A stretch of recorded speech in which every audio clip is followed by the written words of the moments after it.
Hello viewers, welcome to my video lecture. तो बच्चों, इस वीडियो लेक्चर में हम लोग डिस्कस करने वाले हैं लिंकेज एंड रिकॉम्बिनेशन। तो बच्चों, सबसे पहले हम लोग समझेंगे व्हाट इज़ लिंकेज। लिंकेज किसे कहते हैं? देखिए बच्चों, लिंकेज तो आपको नाम से भी क्लियर हो रहा होगा कि यहाँ पे कोई दो चीज़ जो है वो लिंक होगी, जुड़ी हुई होगी, एसोसिएटेड होगी। और यहाँ पे बच्चों वो चीज़ क्या है? वो चीज़ है बच्चों जीन्स। और जीन्स कहाँ पे प्रेजेंट होते हैं? क्रोमोसोम पे।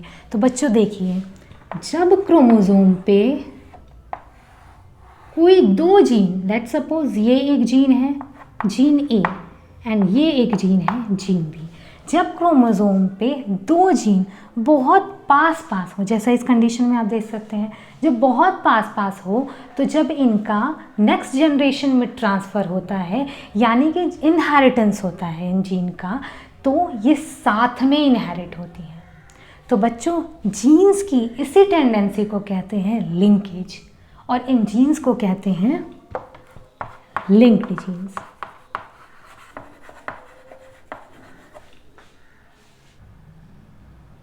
बच्चों, ये तो एक कंडीशन हो गया, पर जब जीन्स बहुत पास पास थे, पर मान लो जब क्रोमोसोम पे जीन काफ़ी दूर होंगे तो उस कंडीशन में क्या होगा? तो बच्चों देखिए, इस क्रोमोसोम पे जीन ए और बी जो है वो एक दूसरे से काफ़ी डिस्टेंस पे प्रेजेंट है। सो जब इनका नेक्स्ट जनरेशन में ट्रांसफ़र होगा, यानी कि जब इनहेरिटेंस होगा, तो उस टाइम पे ये दोनों जीन साथ में इनहेरिट नहीं होंगी। क्यों? तो बच्चों, उसका रीज़न है क्रॉसिंग ओवर। क्रॉसिंग ओवर की वजह से बच्चों ये दोनों जीन जो है वो एक दूसरे से अलग हो जाएंगे और न्यू कॉम्बिनेशन फॉर्म कर लेंगे। तो बच्चों, इस तरह के जीन को हम लोग कहेंगे नॉन लिंक्ड जीन। तो बच्चों, इन दोनों केसेस को देख करके आप समझ गए होंगे कि linkage is inversely proportional to distance. मतलब कि डिस्टेंस जीन्स के बीच में जितना कम होगा, लिंकेज उतना ही ज़्यादा होगा। बच्चों, लिंकेज कैसे होता है और कौन से कंडीशंस में होता है, इसके बारे में बताया था हम लोग को टी.एच. मॉर्गन ने अपने एक्सपेरिमेंट से। बच्चों देखो, इसके पहले हम लोगों ने मेंडल का एक्सपेरिमेंट पढ़ा है। तो बच्चों, मेंडल का जो डाई हाइब्रिड क्रॉस वाला एक्सपेरिमेंट था, ठीक उसी की तरह बच्चों मॉर्गन ने भी डाई हाइब्रिड क्रॉस किया। पर बच्चों, मेंडल ने अपने एक्सपेरिमेंट जो था वो पी प्लांट यानी पाइसम सटाइवम पे किया था। तो बच्चों, मॉर्गन ने जो अपना डाई हाइब्रिड क्रॉस का एक्सपेरिमेंट है, इन्होंने अपना एक्सपेरिमेंट किया ड्रोसोफिला मेलानोगास्टर यानी कि फ्रूट फ्लाई पे। तो बच्चों, अब क्वेश्चन ये उठता है कि आखिर क्यों इन्होंने अपने एक्सपेरिमेंट के लिए ड्रोसोफिला मेलानोगास्टर को सेलेक्ट किया? तो बच्चों, इसका रीज़न भी सेम है जैसे कि पी प्लांट का था, short life cycle, contrasting character, same इसके भी वैसे ही होंगे। फर्स्ट कि ड्रोसोफिला मेलानोगास्टर जो है, इसकी लाइफ साइकिल काफ़ी छोटी होती है। इसकी लाइफ साइकिल केवल 2 वीक में ही पूरी हो जाती है। नेक्स्ट, इसे लेबोरेटरी में ग्रो करना काफ़ी ईजी है। नेक्स्ट कि इसमें ढेर सारे कॉन्ट्रास्टिंग कैरेक्टर्स प्रेजेंट थे। कॉन्ट्रास्टिंग कैरेक्टर्स का मतलब वही अपोजिट कैरेक्टर, मतलब कि इसमें बॉडी कलर के लिए इसमें ब्राउन बॉडी कलर भी था, येलो बॉडी कलर भी था। अगर आई कलर की बात करें तो इसमें रेड आई की ड्रोसोफिला भी थे और वही वाइट आई ड्रोसोफिला भी थे। नेक्स्ट, इसके अलावा जो ड्रोसोफिला था, इसमें मेल और फीमेल को क्लियरली डिस्टिंग्विश किया जा सकता था। जो इसमें मेल था वो फीमेल से काफ़ी छोटा होता है। इसके अलावा इनके सिंगल मैटिंग से लार्ज नंबर में ऑफस्प्रिंग जो है वो प्रोड्यूस होते हैं। बच्चों, यहाँ पे हम लोग टी.एच. मॉर्गन के दो डाई हाइब्रिड क्रॉस को डिस्कस करेंगे, लेकिन उसके पहले हम लोग कुछ सिंबल्स जो हैं वो पढ़ लेते हैं जो कि उस क्रॉस को समझने के लिए हेल्पफुल होंगे। तो देखिए, ड्रोसोफिला मेलानोगास्टर में बॉडी का जो कलर है बच्चों वो ब्राउन भी होता है एंड येलो कलर का भी होता है। मतलब ड्रोसोफिला मेलानोगास्टर ब्राउन कलर के भी होंगे और बॉडी कलर येलो कलर भी होगा। वैसे ही आई का कलर जो है, इनमें रेड आई भी होते हैं ड्रोसोफिला और साथ में वाइट आई भी ड्रोसोफिला होते हैं।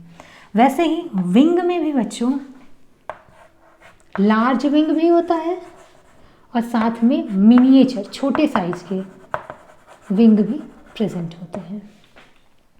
तो बच्चों बॉडी कलर में जो ब्राउन बॉडी कलर है ये डोमिनेटिव है येलो कलर पे। वैसे ही जो रेड आई कलर है ये डोमिनेटिव है वाइट आई कलर पे। और विंग्स में भी बच्चों जो लार्ज विंग्स है ये डोमिनेटिव है मिनिएचर विंग्स पे। तो बच्चों देखिए यहाँ पे हम लोग ये जो ट्रेट है ये रेसेसिव ट्रेट है, तो इसको हम लोग डिनोट करेंगे स्मॉल y से। और बच्चों जब भी हम लोग को डोमिनेटिव जो ट्रेट होगा उसको दिखाना होगा तो हम लोग प्लस साइन का यूज़ करेंगे। डोमिनेटिव के लिए हम लोग प्लस लगा देंगे। तो यहाँ पे येलो के लिए मैंने स्मॉल y लिखा है, तो वहीं ब्राउन कलर के लिए बच्चों हम लोग इसको रिप्रेजेंट करेंगे y प्लस से। वैसे ही इसमें से जो रेड कलर है वो डोमिनेटिव है, वाइट कलर रिसेसिव है। तो जो वाइट कलर है इसके लिए हम लिखेंगे स्मॉल w और रेड कलर को रिप्रेजेंट करेंगे, डोमिनेटिव ट्रेट है इसलिए W प्लस। वैसे ही विंग्स के लिए भी जो मिनिएचर विंग्स हैं उसको रिप्रेजेंट करेंगे स्मॉल m से, और लार्ज विंग के लिए हम लोग यूज़ करेंगे डोमिनेटिव ट्रेट है इसलिए M प्लस। इसके अलावा बच्चों जिन भी ड्रोसोफिला में डोमिनेटिव ट्रेट प्रेजेंट होगा उसको हम लोग वाइल्ड टाइप कंसीडर करेंगे। फॉर एग्जांपल अगर कोई ड्रोसोफिला जो है वो brown body and red I colour है, रेड आइड है, तो इसे हम लोग कंसीडर करेंगे वाइल्ड टाइप। बच्चों ड्रोसोफिला में 4 पेयर ऑफ क्रोमोसोम्स प्रेजेंट होते हैं।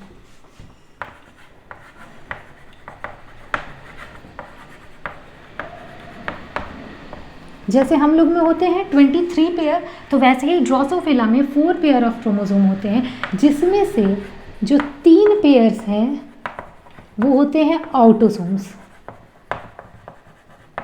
और 1 पेयर जो है इसे हम लोग कहते हैं सेक्स क्रोमोसोम। सेक्स क्रोमोसोम बच्चों आप लोग जानते हो एक X होता है और एक Y होता है। तो बच्चों ये जितने भी ट्रेट्स हैं इन सब के जो जीन्स हैं बच्चों वो ड्रोसोफिला के सेक्स क्रोमोसोम के जो ये X क्रोमोसोम है इस पे इन कैरेक्टर्स के जीन जो हैं वो प्रेजेंट होते हैं। तो चलिए अब हम लोग समझते हैं क्रॉस, पहला क्रॉस A। इस क्रॉस में बच्चों मॉर्गन ने एक yellow body and white eyed female को लिया, जिसको कि उन्होंने क्रॉस कराया एक वाइल्ड टाइप के मेल के साथ, मतलब कि brown body and red eye male के साथ इसको ब्रीड कराया। तो बच्चों इन्हें F1 जनरेशन में क्या क्या मिला।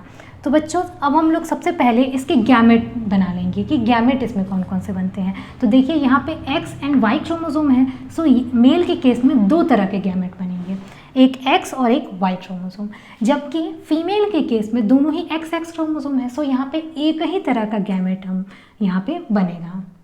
अब बच्चों F1 के लिए हम लोग इन गैमेट्स को फ्यूज़ कराते हैं। तो देखिए जो मेल का X क्रोमोसोम है ये फीमेल के X क्रोमोसोम के साथ फ्यूज़ करके एक वाइल्ड टाइप की फीमेल फॉर्म करेगा।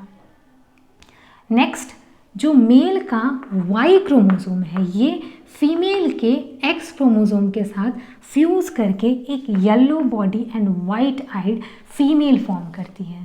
तो बच्चों आप लोग देख वाइट आइड मेल फॉर्म करता है।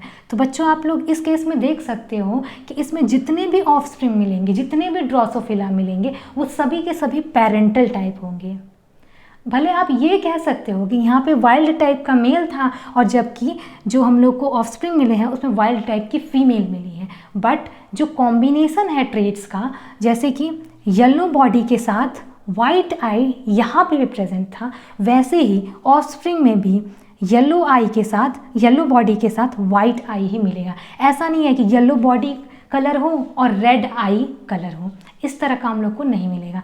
मतलब कि मॉर्गन को इस क्रॉस में जो F1 जनरेशन थे उसमें जितने भी ऑफस्प्रिंग मिले वो सभी के सभी पेरेंटल टाइप थे।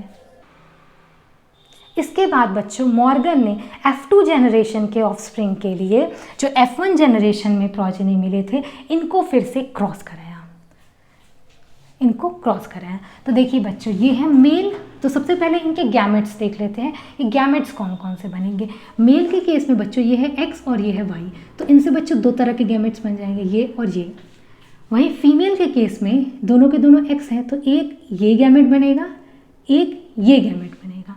इसके अलावा बच्चों क्योंकि देखिए इन ट्रेट्स के जो जीन हैं वो दोनों ही X क्रोमोसोम पे इस केस में प्रेजेंट हैं, सो इनमें जब क्रॉसिंग ओवर होगी तो उससे भी बच्चों दो नए टाइप के, दो न्यू टाइप के रिकॉम्बिनेंट टाइप के यहाँ पे गैमेट फॉर्म होंगे।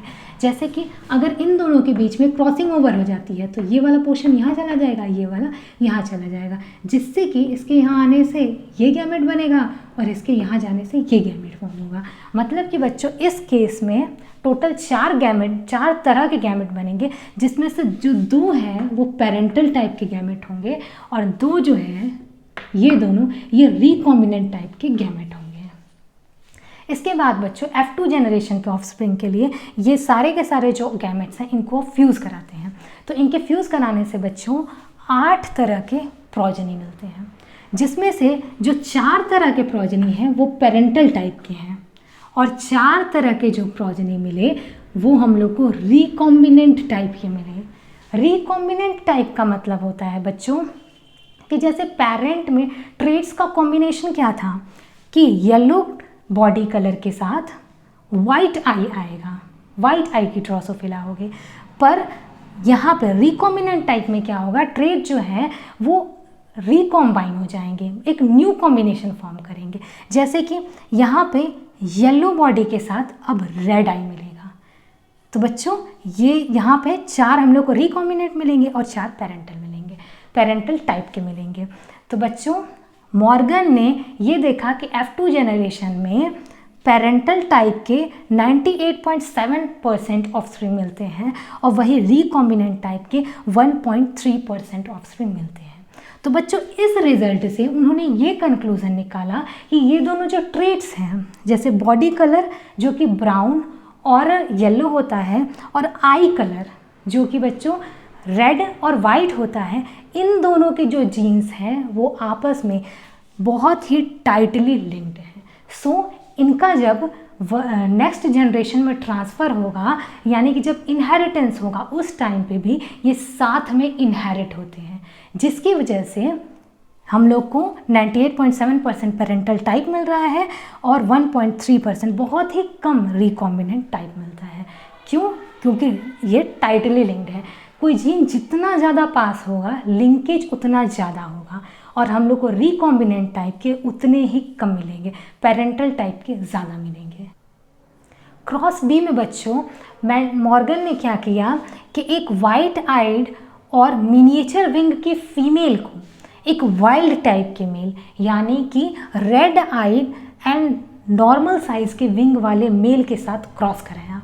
तो बच्चों इस क्रॉस से उन्हें F1 जनरेशन में एक वाइल्ड टाइप की फीमेल मिलती है, जबकि एक वाइट आइड मिनिएचर आइड का मेल मिलता है। मतलब कि बच्चों F1 जनरेशन में उन्हें सारे के सारे जो ड्रोसोफिला मिले, ऑफस्प्रिंग मिले, सभी के सभी पेरेंटल टाइप के थे।